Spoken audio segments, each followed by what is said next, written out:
బాబు ముడుపులకు రోహిత్ వేషం, సీఎం హోదాలో సినిమాతో వైటు బ్లాక్గా మళ్లింపు, సినిమా నిర్మాణం పేరుతో నిధుల ప్రవాహం, 5 నుంచి 6 కోట్ల ఖర్చుతో తూతు మంత్రంగా సినిమాలు, 30 నుంచి 40 కోట్లు ఖర్చులైనట్టు తప్పుడు లెక్కలు. ఇలా 5 ఏళ్లలో ఫ్లాప్ హీరోకు 17 సినిమాలు ఛాన్సులు, ఆ తర్వాత ఇప్పటిదాకా ఒక సినిమా కూడా లేని వైనం. ఖర్చులు పోగా మిగిలిన 300 కోట్లు బాబు ఇంటికి టాక్ ఆఫ్ ద సినీ ఇండస్ట్రీగా మారిన వ్యవహారం. బహుశా ఇలాంటి ఆలోచన ఎవరికి వచ్చి ఉండదు, కానీ చంద్రబాబు నాయుడు ఇక్కడ ఆయన స్కిల్ మామూలుదా ముడుపులు పుచ్చుకోవడంలో, తీసుకున్న వాటిని తెలివిగా దారి మళ్లించి తన జేబుల్లోకి తెచ్చుకోవడంలో ఆయన స్కిల్స్ను బయటపెట్టే సినిమా కథ తాజాగా బయటపడింది. ఈ కథకి హీరో ఒక్కడే, బాబు సోదరుడు కొడుకు నారా రోహిత్. నిర్మాతలుగా బయటకు వేరే వారు కనిపించిన సహ నిర్మాతలు, ఫైనాన్షియర్లుగా వ్యవహరించిన మాత్రం బాబు హయాంలో వివిధ ప్రాజెక్టుల పనులు దక్కించుకున్న కాంట్రాక్టర్లు. తీసిందేమో ఫ్లాప్ సినిమాలు, భారీగా నష్టం వచ్చిందంటూ ప్రకటనలు. చంద్రబాబు మాత్రం లాభాలే లాభాలు.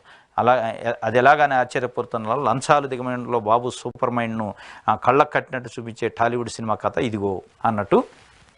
అంటే బాబు ముడుపులకు రోహిత్ వేషమని సీఎం హోదాలో సినిమాతో వైట్ని బ్లాక్గా చేసుకుంటూ, అంటే వైట్ బ్లాక్గా మళ్లింపు అని చెప్పి ఒక వార్త.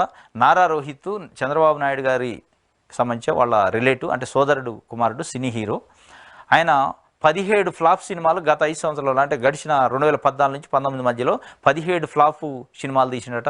ఆ సినిమాలకు పెట్టుబడిగా ఒక్కొక్క సినిమాకు 30 నుంచి 40 కోట్లు పెట్టుబడి చంద్రబాబు నాయుడు గారి బినామీల ద్వారా పెట్టించి, దానికి అయ్యే ఖర్చు వాస్తవంగా 5-6 కోట్లు అయ్యిద్దట. ఫ్లాప్ సినిమా కాబట్టి 5-6 కోట్లు ఖర్చు అయ్యేదని 30 నుంచి 40 కోట్లు ఆడ ఖర్చు పెట్టినట్టు చూపించి లెక్కలు.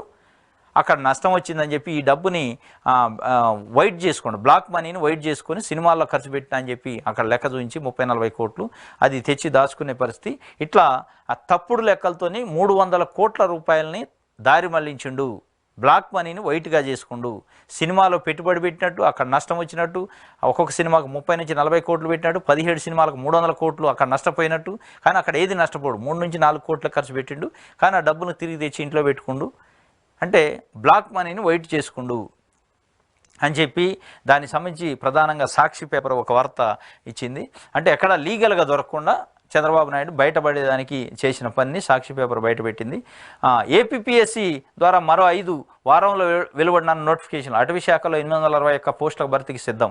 విద్యుత్తు, మత్స్యశాఖ, జైళ్ల శాఖలు, గణాంకాల విభాగాల ఖాళీల భర్తీ. ఇప్పటికే గ్రూప్ 2తో పాటు 11 నోటిఫికేషన్లు జారీ. 25న గ్రూప్ 2 ప్రిలిమ్స్ నిర్వహణకు ఏర్పాట్లు పూర్తి. మొదలైన హాల్ టికెట్ల జారీ. తొలి రోజు 2 లక్షల మంది డౌన్లోడు. ఏపీపీఎస్సీ నుంచి మరో 5 నోటిఫికేషన్లు వస్తాయట.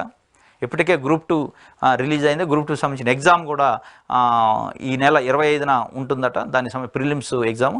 దాంట్లో ఇంకొక 5 నోటిఫికేషన్లు అటవీ శాఖలో, ఫారెస్ట్ శాఖలో 861 పోస్టులుకి, ఇంకొకటి electricity, fisheries department, jails department, statistical department. ఈ 5 కూడా నోటిఫికేషన్లు ఈ వారంలో వచ్చే అవకాశం ఉందని ఒక వార్తని సాక్షి పేపరు వేసింది. ఇది